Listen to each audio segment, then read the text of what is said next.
বন্ধুরা, আমরা এখন আছি সুন্দরবনের পাথর প্রতিমা ব্লকের একটা নদীর ধারে। আমাদের এখানে নৌকা হল্ট করেছে, কারণ নৌকার তেল নেই, তেল আনতে গেছে। আর আমরা এখানে এই বাঁধ ধরে হেঁটে চলে বেড়াচ্ছি।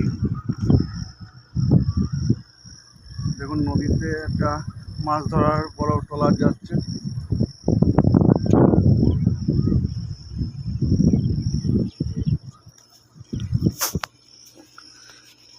বাঁধের রাস্তা দেখুন, বর্ষাকালে আরও অবস্থা খারাপ, স্লিপ হয়ে যাচ্ছে।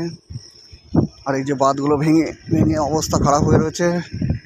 একটা পূর্ণিমার কোটাল আসলেই সব ভেঙে যাবে, আর গ্রামগুলো ভেসে যাবে। ওই যে গ্রামগুলো দেখছেন,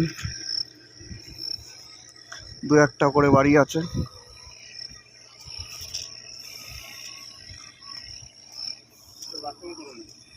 কোনো নেই।